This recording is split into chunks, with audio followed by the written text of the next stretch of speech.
लक्ष्य का निर्धारण मोटिवेशन स्टोरी है। लक्ष्य का निर्धारण एक राजा की कहानी है। एक बार की बात है, एक निसंतान राजा था। समय के साथ वह बूढ़ा हो चुका था और उसे राज्य के लिए एक योग्य उत्तराधिकारी की चिंता सताने लगी। योग्य उत्तराधिकारी की खोज के लिए राजा ने पूरे राज्य में ढिंढोरा पिटवाया कि अमुक दिन शाम को जो मुझसे मिलने आएगा उसे मैं अपने राज्य का एक हिस्सा दूंगा। राजा के इस निर्णय से राज्य के प्रधानमंत्री ने रोष जताते हुए राजा से कहा, महाराज, आपसे मिलने तो बहुत लोग आएंगे और यदि सभी को उनका भाग देते तो राज्य के टुकड़े टुकड़े हो जाएंगे। ऐसा अव्यावहारिक काम न करें। राजा ने प्रधानमंत्री को आश्वस्त करते हुए कहा, प्रधानमंत्री जी, आप चिंता न करें, देखते रहे क्या होता है।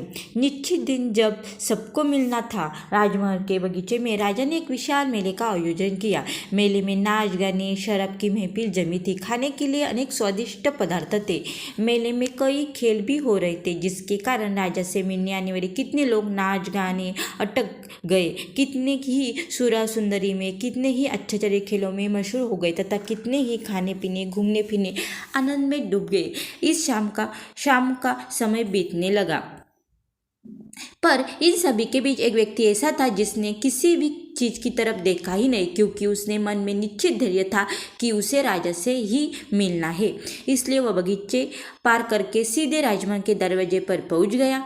पर वहां खुली तलवार लेकर दो चौकीदार खड़े थे। उन्होंने उसे रोका, पर वह रुकने वाला कहा था। उसने रोकने का अनदेखा करके और चौकीदार को धक्का मारकर वह दौड़कर राजमहल चला गया, क्योंकि वह निश्चित समय पर राजा से मिलना चाहता था।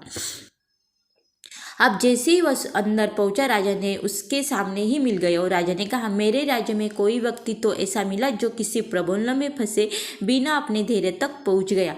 तुम्हें मैं आधा नहीं, पूरा राज्यपाट दूंगा। तुम ही मेरे उत्तराधिकारी बनोगे। वह व्यक्ति खुश हुआ कि वह जिस लक्ष्य से आया था उसका फल मिल गया। वह बिना किसी रुकावट के चक्कर में आए अपने लक्ष्य को प्राप्त करने में सफल रहा। दोस्तों, कहानी से हमें यह सीख मिलती है कि उस व्यक्ति का दृढ़ संकल्प ही उसे अपने लक्ष्य पर स्थिरता बनाए रखी। यह शब्द दृढ़ संकल्प की गहराई को समझाने वाला व्यक्ति अपनी मनचाही लक्ष्य को प्राप्त करने की क्षमता रखता है और प्राप्त भी कर लेता है। ठीक उस व्यक्ति की तरह दृढ़ संकल्प हमें करना चाहिए और लक्ष्य पर स्थिरता बनाए रखनी चाहिए। दोस्तों, जिंदगी खेलती भी उसी के साथ है जो खिलाड़ी बेहतरीन होता है।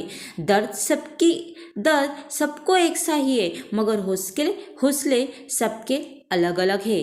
कोई हताश होकर बिखर जाता है तो कोई संघर्ष करके निखर जाता है।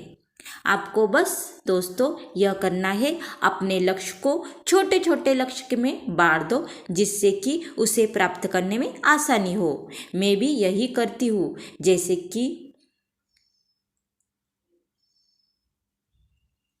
रात को 2 घंटा पढ़ूंगा, इसके